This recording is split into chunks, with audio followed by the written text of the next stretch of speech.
Hey, this is Don from Padlock Technologies again, back with another video. I know you guys are probably wondering, hey Don, where you been? And I'm going to tell you exactly where I've been in this video. So, if you've been following me on my socials, you know what it is. I've been putting out like little snippets of what I've been working on. So, here's the deal. I've been learning SRv6, right? And it's definitely a cool technique. So basically what SRv6 is, it's another way to do segment routing. If you don't know anything about segment routing, I got videos. I'll probably put something up here. I'm going to put a link in the description just to give you some, background on segment routing. But basically, it's another way of doing segment routing without the labeling, right? Now, when I say without the labeling, I mean in the traditional MPLS L3 VPN labeling standpoint, right? Because in traditional SR, and this is what I want to show you in the whiteboard that I drew for this, is you have labeling there. In SRv6, you don't have labeling, right? It's basically a tunneling technique. Now, before someone from Cisco tells me it's not a tunneling technique or somebody that's on the service provider side saying it's not a tunneling technique, let me say this. Behind the scenes, what it really comes down to, it is a tunneling technique, but they don't want to call it a tunneling technique to confuse you with things like GRE tunnels, IPsec tunnels, stuff like that. You are still encapsulating whatever traffic in IPv6. Okay, so the IPv6 headers on there, then it's your IPv4 traffic, whatever it is, and then it tunnels through the network like a normal IPv6 traffic, or it gets routed through the network like a normal IPv6 plus normal IPv6 traffic. So technically, when you break it all down, it's tunneling. In this instance, going to be IPv4 within IPv6, so you're going to tunnel that, right? But it's not using labels. And the funny part about this is when you do this and you try to do a trace route, it actually hides the inner ISP network from you, right? Now, this is similar to doing something like no MPLS propagate TTL from a MPLS labeling standpoint. This just naturally does it. So when in the lab, I'm going to do a lab video. But that one's going to be strictly for the members. So again, if you haven't become a member, you should become a member because you're definitely going to like the uh, SRv6 video, right? And if you haven't already, please don't forget to share, comment, like, and subscribe to the channel. I'm going to put out cool stuff like this so you can learn the theory, but then I'm going to save the juicy stuff, the lab stuff, the really deep down breakdown stuff. I want to save that stuff for some of the members, man. So, hey, become a member or just, like and subscribe here. So let's go into the whiteboard and I'm going to show you exactly the theory of SRv6 versus SR-MPLS. All right, so here's what I've been working on. If you on my socials, you know that I've already posted this screenshot or this whiteboard. So let's talk about it. So you have MPLS or SR-MPLS at the top, and you got SRv6 at the bottom. Now, as you can see, SRv6 over here has no labels. So with traditional segment routing, you're going to have your transport label, you're going to have your server's VPN label, and you have your customer packet. Now, you're going to have a prefix SID and an adjacency SID. So your prefix SIDs are usually your loopbacks, right? They're going to be the prefix SIDs. And your adjacency SID are the links between your internal network. And if you have multiple, you'll have different adjacency SIDs for that. Again, if you haven't seen anything about segment routing or know anything about segment routing, I'm going to put a link in the description or I'll put a card again so you can watch that video, learn the theory. It's just normal segment routing, and then come back to this. Because if you try to do this without knowing segment routing at the basic level, this SRv6 will confuse you. Just segment routing in general will confuse you, and you won't even know what I'm talking about here if you don't watch the segment routing videos. So your prefix SID in this instance is going to be your loopback, and I just said give it a number, right? So you have an absolute or an index. I usually use absolutes. So every one of these top numbers, so this 16001, 16002, 16003, 16004. If I was doing it, it's going to represent the prefix SID, which is the segment identifier for the loopback, right?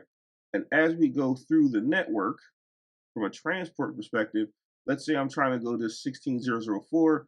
The transport label will say, all right, it'll basically be the same level. It'll be the same label going through if you're using absolutes, right? The service label is going to be the same, right? Now, obviously, you're going to have your PHP process at the penultimate router, and then the customer pack is going to be the same. But what's the difference here? You're still relying on MPLS labels, right?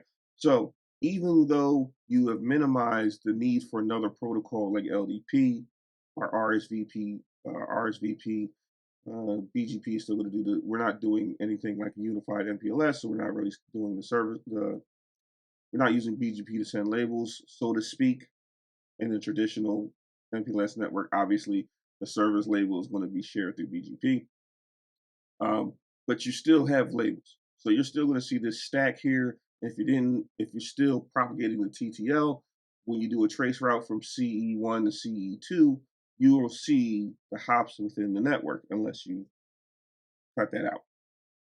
Now, what's the difference between SR-MPLS and SRv6?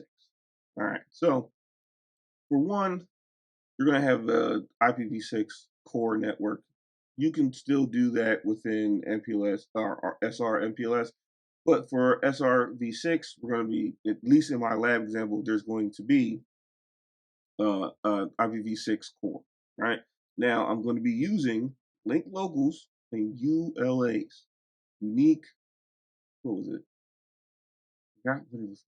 ULAs is something address, unique local address. There it is, unique local address. IPv6 got so many addresses that you just got to remember. So there's global, link local, and then unique local addresses. Or don't quote me on the L on that one. I always get that one messed up. So from a prefix SID perspective, there's no such thing as a prefix SID technically in the traditional SR-MPLS sense. So you're going to have these loopbacks. They're going to have different loopbacks. And when I did the lab at first, I made this mistake. It's made the loopbacks the same. Now you got to remember, IPv6 is the king of wasting IP addresses. So what I did was I just said FC. So I'm going to start with the FC. So this is my ULAs. And then I have, separate networks here. So I have a FC00, FC01, FC03, FC04, right? Now the lab may be a little different because I believe I made FE01 the first one, and then this one is too. But let's say that's the loop back. Then we're going to propagate all this routing information via ISIS, right? Now, what's the difference here? Well, since we're not doing labels, what we're actually doing is we're going to go into segment routing and we're going to create this prefix pool. It's basically the command is prefix under under segment routing SRv6, and then you say prefix. Prefix basically says take this /48 network, and always needs to be a /48 network, and you're going to carve out individual SIDs from this network, right? And depending on what it's going to be doing, you're going to go to a certain SID when we talk about transport. Now, there's a key fundamental topic that you need to understand about SRv6. There is a SID, there is a function, and there is an argument. Now, arguments are optional, right? But SID and function, mandatory. So, out of this pool, when I create an MPLS L3 VPN, what's going to happen is going to take this /48 and create a different SID, right? It's going to create a whole new SID. And then it's going to have a function. Now, in this function, you will see DT4 or DT6, which just means decapsulate IPv4 or IPv6, and then look in the VRF that this belongs to, because there's going to be an owner that this belongs to do the route lookup. See, this is the difference between the SR-MPLS or just traditional MPLS in its nature, because the VPN label has the next hop already in it. So you don't have to do a route lookup. In V6, you have to do a route lookup because this function only says, hey, look in the VRF that owns this to do the route lookup for the next destination. So, and what you're going to see, you're usually going to see this at the PEs, right? The P routers in the middle are, if we're doing RSVP, these were called mid routers, the head and tail end, but we're not doing TE. The P routers won't have these, DT4 functions and stuff like that, because it's not the end router in the transport. Like if I'm going from CE1 to CE2, the only ones that are really going to have this function of DT4 or DT6 are going to be your end PEs, right? Your egress PEs. Now, how does this work from a data plane perspective? So we already talked about labeling in SR-MPLS or just traditional MPLS in general. You're just going to be switching on, it's going to be a push, and then swap, and then pop function, right? In position is where they call the push. That's what they really call it, in position. And then swapping and then popping, right? Well, in SRv6, that is not the case. What ends up happening is, remember that source address, that loopback that I talked about? When you do the configurations for SRv6 under segment routing, you're going to say the source. Here's my source. Here's my encapsulation source address, which is going to be your loopback. Then you're going to say, you're going to send it to this SID on the other side. So it's not going to the loopback. It's going to the SID that came out of that prefix pool that has that specific function to decapsulate, and then forward, right? So what ends up happening from a Wireshark perspective, and you'll see this for my members in the lab, you're going to see from a Wireshark perspective, it will say the source address is this, the destination address is this SID that belongs to the egress PE, and then you're going to see the IP4 packet or customer packet underneath it, and then it's just sent through the network as a normal IPv6, IPv6 traffic. Everybody in here in the network knows how to get to this SID because it's advertised via the IGP underneath it, so ISIS. Now, when it gets to the ingress or the egress PE, the egress PE says, oh, that I own that SID, so what function am I supposed to do? Function is encapsulate route lookup, so that it looks, says, okay, this is a customer packet for IPv4 or whatever. What's the route lookup for this? All right, it's in that VRF. It goes to CE2. And that's it. That's really SRv6 in a nutshell. Again, you get rid of what's the benefits here? You get rid of all this labeling nonsense and prefix SIDs and all that good stuff.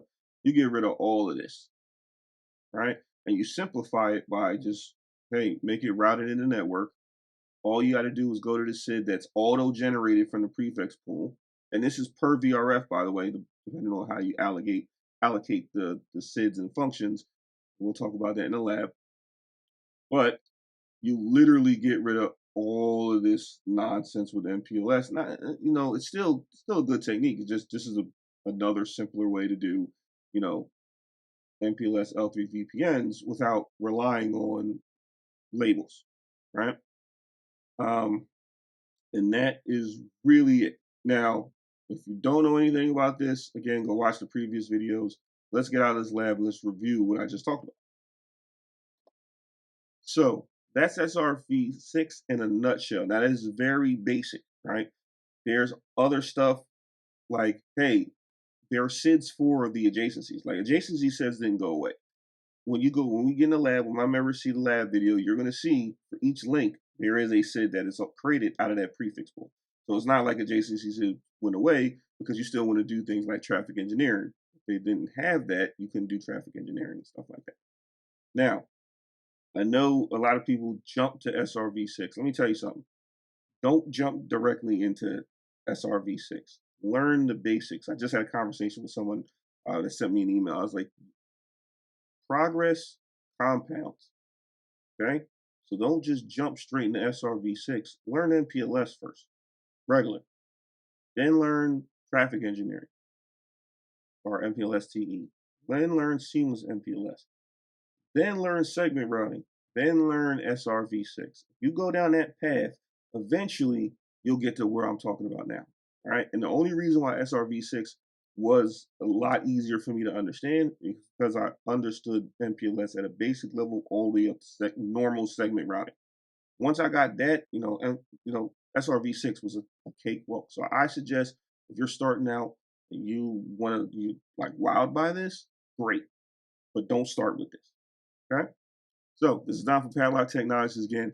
Hope you like this video. If you haven't already, like I said before, please don't forget to share, comment, like, and subscribe to the channel. And if you want to see the lab of this, become a member, because that video is going to be exclusively for my members for the foreseeable future. Don again, thank you, and have a nice day.